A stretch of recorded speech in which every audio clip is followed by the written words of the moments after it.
teman-teman. Kalau teman-teman sudah sampai di laba kotor, penjualan dikurangi HPP atau biaya operasi kan ada laba kotor.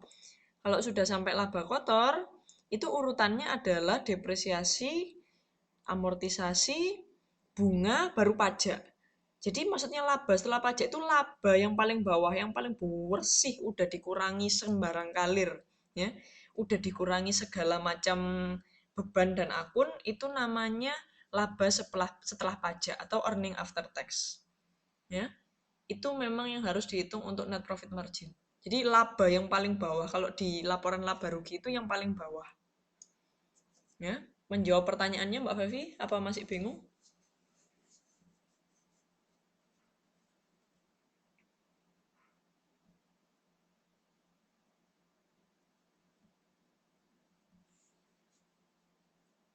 Waktunya tinggal 4 menit. Oh enggak kok, masih saya perpanjang lagi. Waktunya masih panjang. Laba bersih ya, bukan ada pilihan laba usaha sama laba yang ditahan, berarti laba bersih. Iya, benar. Benar Mbak Febi, laba bersih ya. Jadi laba yang paling bawah, laba setelah dikurangi semua biaya dan beban, itu namanya laba setelah pajak atau yang biasa dipakai untuk perhitungan profit margin. Ya,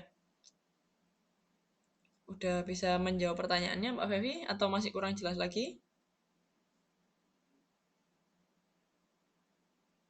Soalnya di tugas saya itu. Terima kasih banyak. Ya, sama-sama. Udah jelas atau mungkin ada yang mau ditanyakan lagi? Teman-teman, yuk tanya tugas boleh, boleh. Tapi jangan tanya jawabannya ya. Tanya yang bagian yang nggak ngerti aja yang mana. Ya, teman-teman, ada lagi? Sebelum saya lanjutkan ke slide-nya. Kalau nggak ada, saya lanjutkan slide ya. Saya lanjutkan ke slide. Dana jangka pendek atau spontan. Nah, sekarang kita ke, tadi kan kita bahas ada 3 ya. Ada pengelolaan kas, pengelolaan piutang, sama yang terakhir pendanaan jangka pendek. Nah, pendanaan jangka pendek. Pendanaan jangka pendek itu dibagi 2. Ada yang namanya dana spontan, ya, sama dana yang tidak spontan. Dana yang spontan itu contohnya apa? Dana yang spontan itu sumber dana ikut berubah bila aktivitas berubah. Ya. Jadi kalau misalnya aktivitas berubah itu maksudnya apa, Bu? Kalau operasinya tambah besar, itu dana yang dibutuhkan juga semakin besar. Kalau operasinya lagi lesu, perusahaan omsetnya lagi turun, maka pendanaan yang dibutuhkan juga turun. Itu yang dimaksud dengan pendanaan spontan. Nah, untuk pendanaan spontan itu ada 3 jenisnya. Ya, biasanya utang disebut utang dagang itu loh, pendanaan spontan itu. Nah, yang pertama ada namanya open account. Open account itu kalau teman-teman mungkin dulu pernah tahu ya, pernah tahu namanya faktur enggak? Faktur penjualan. Ya. Jadi ketika barang dikirim dari misalnya dari pabrik ya, supirnya itu kan biasanya bawa faktur untuk dikasihkan ke customernya.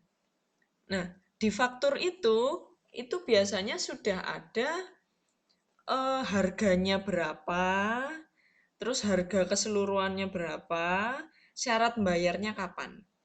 Ya. Biasanya kalau yang faktur itu biasanya hanya terjadi pada pembelian yang sifatnya kredit ya. Jadi kalau supirnya itu bawa faktur, itu biasanya nanti dicap ditandatangani di customernya. Itu tandanya customernya sudah menyetujui bahwa dia berhutang. Ya, itu kalau open account. Yang kedua itu notes payable. Notes payable itu surat pernyataan hutang. Ya, surat pernyataan. Jadi pembelinya buat surat pernyataan hutang secara resmi pada penjual. Biasanya notes payable ini muncul setelah open account. Jadi kan setelah open account biasanya itu kan sudah tertera ada harganya berapa, terus periodenya kapan harus bayarnya itu ada di fakturnya itu sudah ada. Nah, biasanya kan setelah mungkin jatuh tempo, itu kan perusahaan selalu kadang kan tidak selalu bisa melunasi. Maka untuk perpanjangannya open account itu dia menerbitkan namanya notes payable atau wesel. Ya, kalau teman-teman pernah dengar itu namanya wesel. Notes payable itu wesel. Ya, itu setelah nggak bisa melunasi faktur dari open account. Nah, terus yang terakhir, yang ketiga itu namanya trade acceptance. Trade acceptance itu biasanya dari bank overdraft.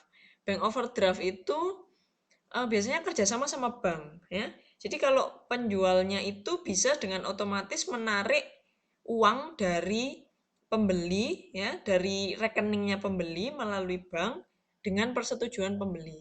Jadi langsung mengauto debit, mengurangkan rekeningnya si pembeli dari bank, ya.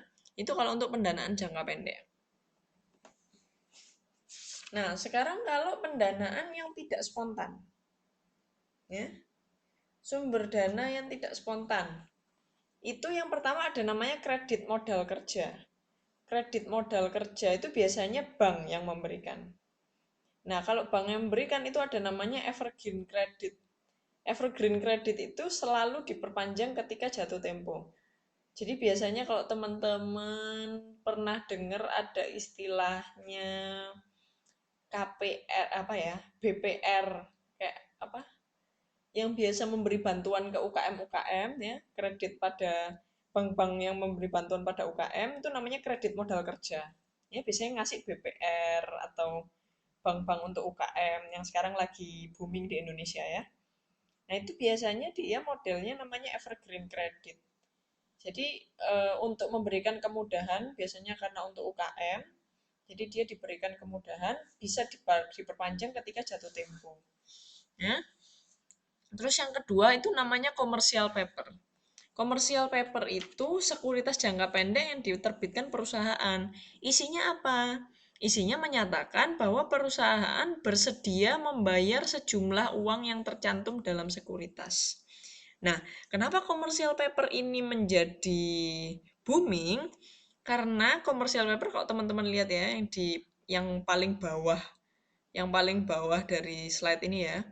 Karena suku bunganya itu di atas suku bunga deposito dan di bawah suku bunga kredit. Jadi daripada penjual itu apa? Daripada penjual itu pinjem dari kredit, maka dia lebih baik menerbitkan commercial paper karena bunganya lebih kecil. Dan bagi pembeli, daripada dia mendepositokan uangnya, lebih baik dia membeli commercial paper. Ya.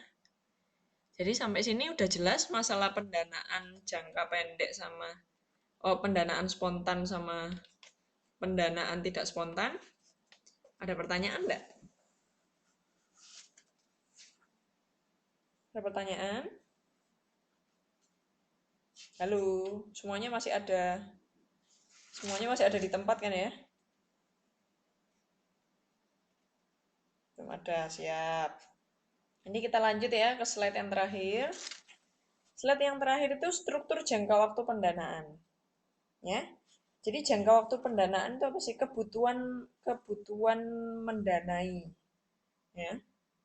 Jadi aktiva lancar, kalau teman-teman tahu aktiva lancar, kenapa dia letaknya itu di atas daripada aktiva tetap? Itu kan maksudnya dia aktiva yang beredarnya jangka pendek. Jangka pendek itu maksudnya kurang dari 1 tahun.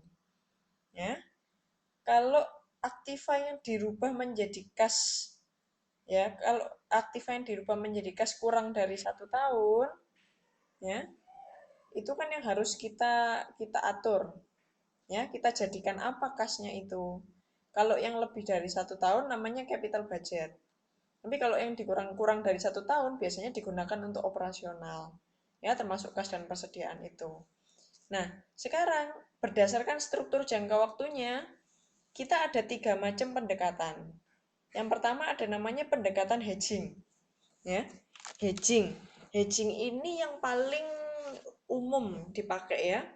Jadi dia membiayai aktiva dengan dana yang jangka waktunya sama dengan jangka waktu perputaran aktiva menjadi kas. Jadi kata kuncinya ada di sama dengan. Ya.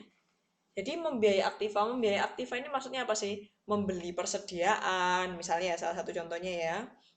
membeli persediaan atau membayar investasi jangka pendek, itu dia mendanainya dengan dana yang jangka waktunya sama dengan perputaran kas. Jadi maksudnya apa Bu? Kok pakai sama dengan? Jadi dia ini yang umum, maksudnya yang tidak neko-neko, ya udah dipakai sama adalah jangka waktunya. Ya, jadi perputaran aktivanya segitu, ya kita mendanainya dengan dana yang jangka waktunya segitu. Nah, yang kedua ada namanya pendanaan konservatif. Konservatif itu aktiva lancar didanai dengan jangka panjang. Didanai dengan jangka panjang itu maksudnya apa? Dengan misalnya kalau jangka panjang itu kita pakai apa ya, kredit kredit yang lebih dari 1 tahun, ya. Kredit yang lebih dari 1 tahun itu kita danai untuk aktiva lancar. Loh Bu, aktiva lancar itu kan kurang dari 1 tahun. Sedangkan kalau yang pendanaan jangka panjang itu kan lebih dari 1 tahun. Nah, maka dari itu namanya konservatif. Konservatif maksudnya apa? Sudahlah, nggak mau ambil resiko untuk mendanai aktiva, kita mencari dana jangka panjang. Nah, makanya teman-teman kalau perhatikan note saya margin safety-nya besar. Margin safety itu apa? Aman. Ya, udah jelas amannya. Karena aktiva lancarnya selalu bisa kita danai.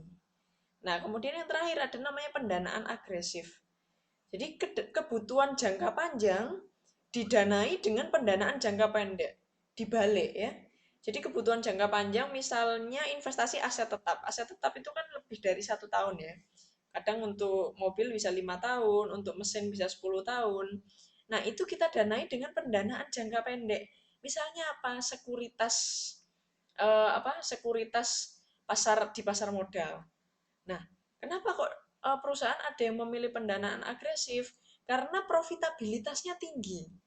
Ya, jadi kalau teman-teman perhatikan dulu waktu pertemuan pertama kita membahas masalah saham, saham itu resikonya kan naik turunnya tinggi, ya. Tapi kalau misalnya perusahaan manajer keuangannya ini pintar, maka dia akan bermain dengan sekuritas itu untuk mendanai kebutuhan jangka panjang. Sehingga profitnya kan tinggi karena dia dapat banyak keuntungan dari transaksi jangka pendek. Tapi resikonya juga tinggi. Ya. Yang paling baik yang mana, Bu? Semuanya tergantung dari perusahaan. Semua masing-masing dari tiga ini punya kelebihan dan keuntungan masing-masing. Kalau hedging itu ya yang standar-standar aja. Kalau konservatif tuh kalau teman-teman maunya aman, pasti aman, pakai yang konservatif. Kalau teman-teman pengen profitnya tinggi, maka teman-teman pakai yang agresif. Ya, jadi semuanya itu kembali ke bagaimana pimpinan perusahaan atau manajer keuangannya menentukan sebaiknya kita pakai yang mana. Sebaiknya yang sesuai dengan perusahaan kita yang seperti apa.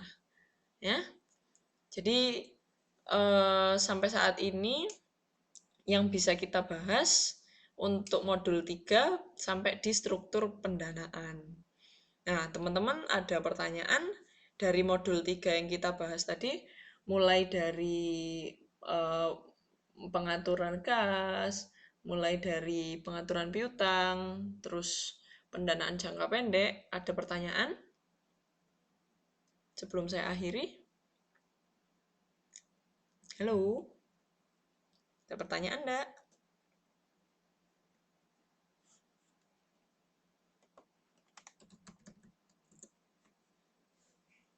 Pengaturan hutang. Ya, silakan Mbak Erna, gimana?